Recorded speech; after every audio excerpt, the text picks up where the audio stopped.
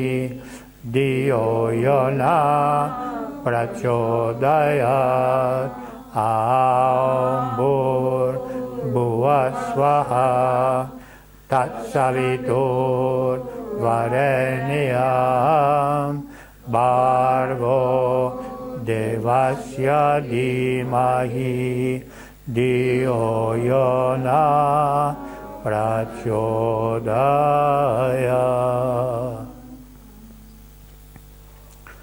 Καθίστε ίσια και βάλτε το δεξί αστράγαλο επάνω στο αριστερό και το δεξί καρπό επάνω στο αριστερό στην θέση της άσκησης της εξισορρόπησης των ημισφαίριων του εγκεφάλου.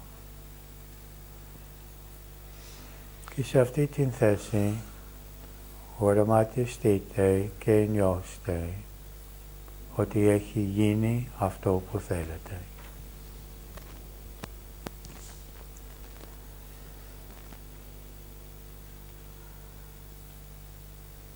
Νιώστε το συναίσθημα ότι έχει γίνει αυτό που θέλετε.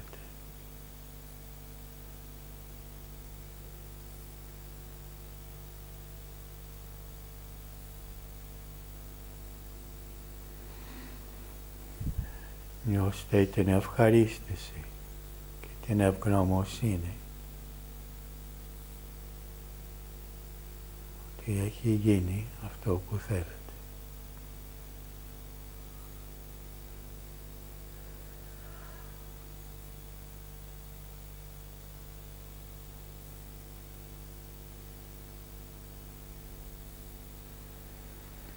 Πόσο όμορφα νιώθετε που έχει γίνει αυτό που θέλετε.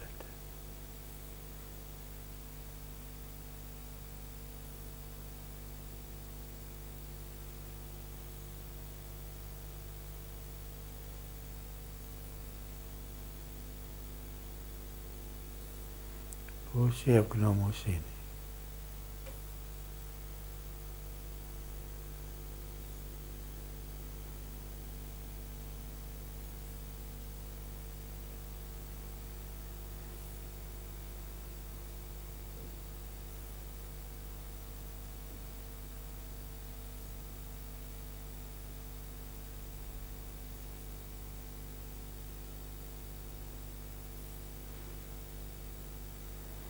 Πόσο όμορφα.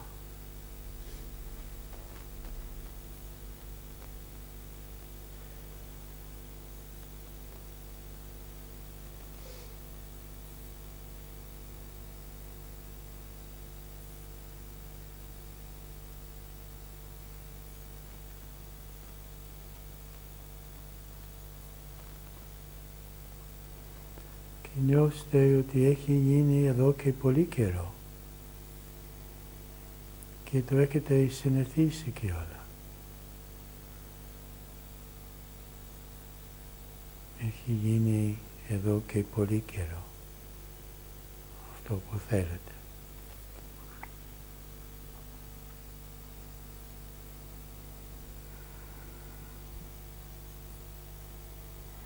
Και έχει γίνει δεδομένο στην ζωή σας.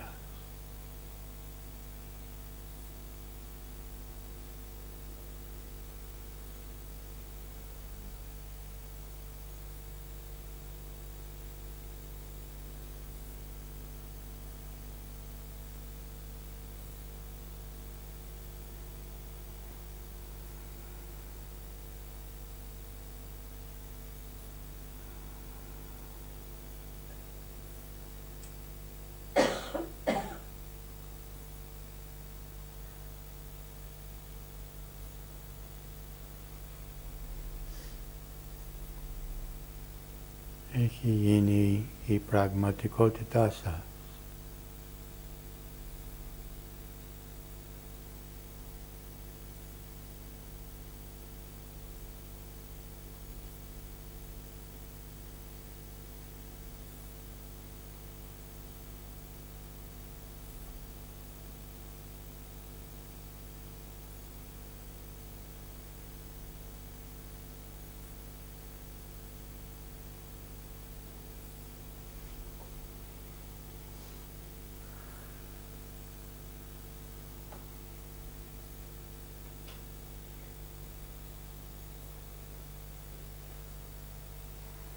Και τώρα αλλάξτε τα πόδια και τα χέρια.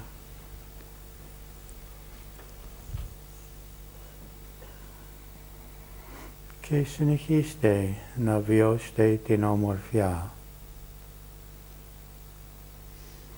του γεγονότος ότι έχει γίνει αυτό που θέλετε. Έχει γίνει η νέα σας πραγματικότητα.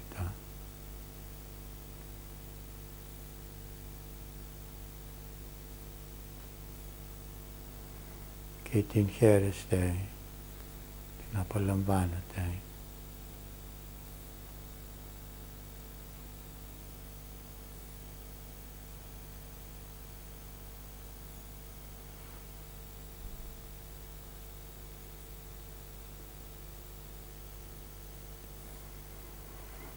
Και έχει γίνει δεδομένο πια στην ζωή σας. Και έχετε ηρεμήσει.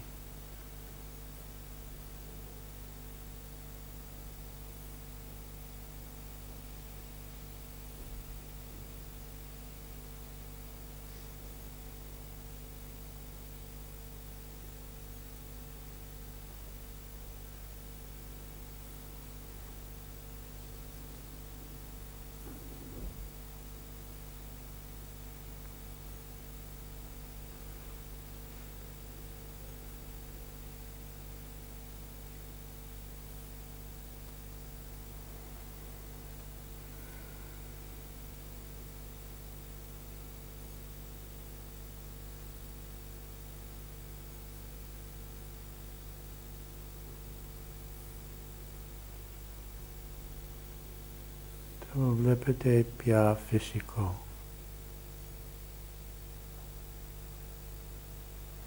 Φυσικά έχετε αυτό που θέλετε.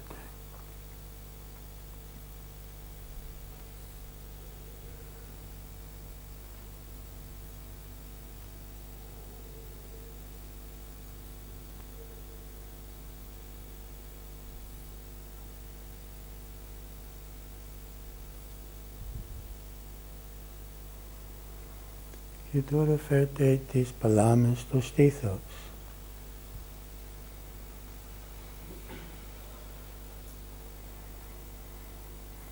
Και νιώστε αυτή την ηρεμία, αυτής της θέσης. Και νιώστε ευγνωμοσύνη προς το Θείο, προς το Σύμπαν, που συνεργάζεται τόσο μαζί σας και σας δίνει τόσο πολλά πράγματα και σας έχει δώσει και αυτό.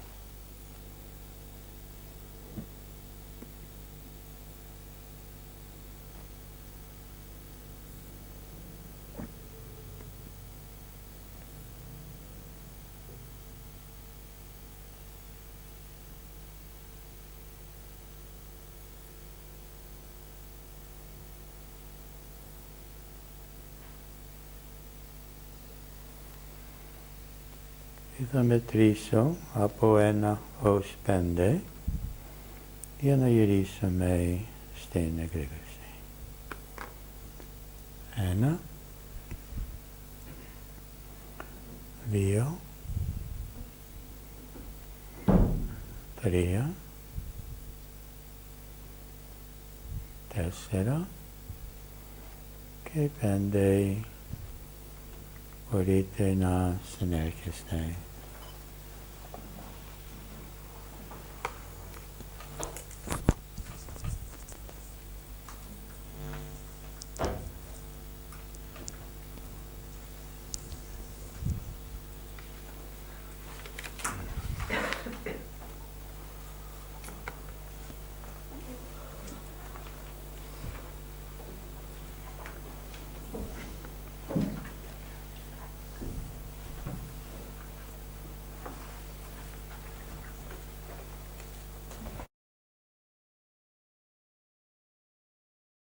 προσθέσουμε σήμερα μια άλλη διάσταση στην πρόθεση που θα δείτε εσείς αν θέλετε να την αξιοποιήσετε ή όχι. Και νομίζω καταλάβαμε πιο καλά σήμερα το ρόλο του συναισθήματος και το σημαντικό το να νιώθουμε ότι ή να βιώσουμε ότι έχει γίνει.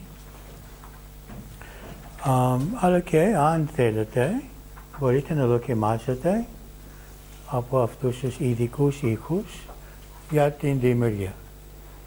Τώρα δεν ξέρω τι θα πούνε οι γείτονες, αλλά αυτό είναι άλλο θέμα. Ναι.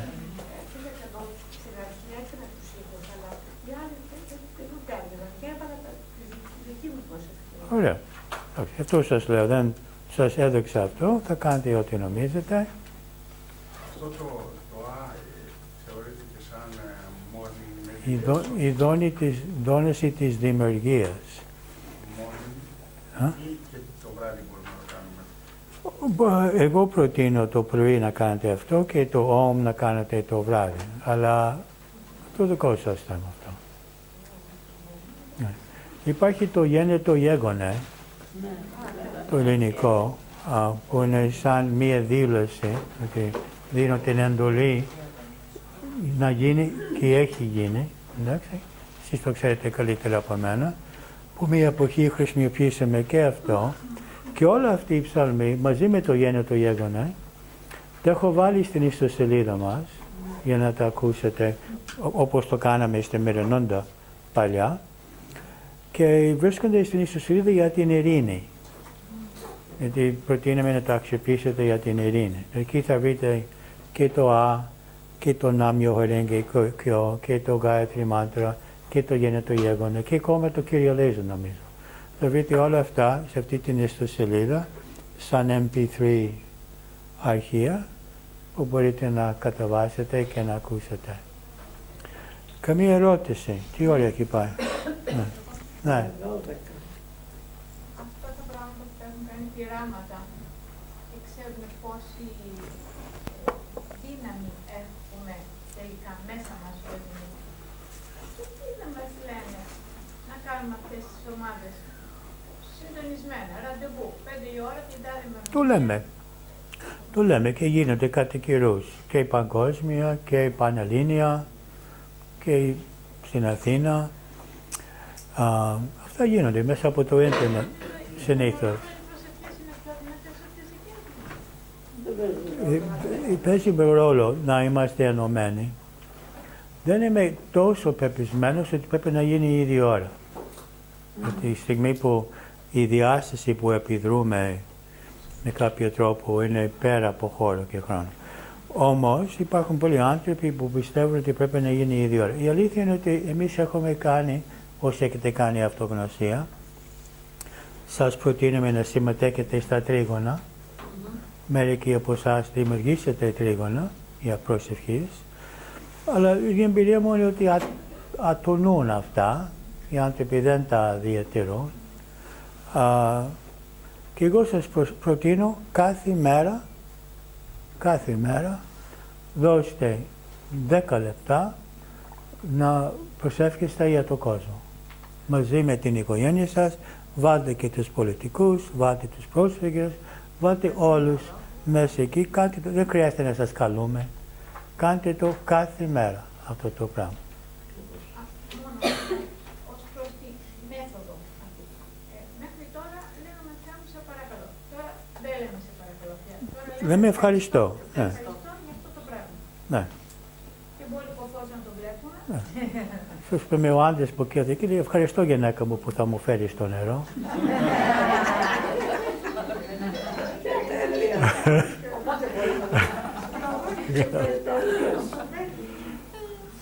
Ευχαριστώ άντρα μου που θα βγάλει τα σκουπίδια.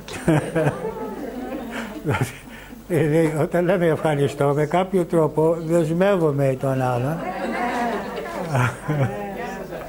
Ναι. Ο Θεός δεν γελάει όταν του λέμε σε ευχαριστώ για την ειρήνη που υπάρχει γύρω μας. Δεν θα γελάει, θα λέει που γίνεται χαμός.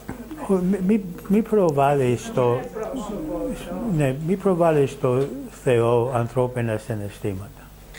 Αυτό κάνεις αυτή τη στιγμή. Δεν είναι έτσι. Είναι ένα ουδέτερο πεδίο ενέργειας ο Θεός που δεν συμμετέχει ιδιαίτερα σε αυτό που συμβαίνει. Και εμείς το δημιουργούμε και εμείς επιδρούμε σε αυτό το πεδίο ενέργειας με τις σκέψεις μας. Όχι, δεν γελάει. Μέσα στο βιβλίο του Ρόμπερτ έχει μια προσευχή των Ινδιάνων, Ναβαχό. Ναι. Το οποίο δίνει όλη την δύναμη του στην ομορφιά και τη ρολοπέζη. Ναι. Και είναι τόσο εύκολα, βλέπουμε τόσο πολλά όμορφα πράγματα. Ναι. Επικεντρωθείτε στο όμορφο. Ναι. Επικεντρωθείτε στο όμορφο, στο ωραίο, στο καλό. Ναι. Οκ, καλή εβδομάδα. Συνεχίζουμε την άλλη. Να είστε καλά.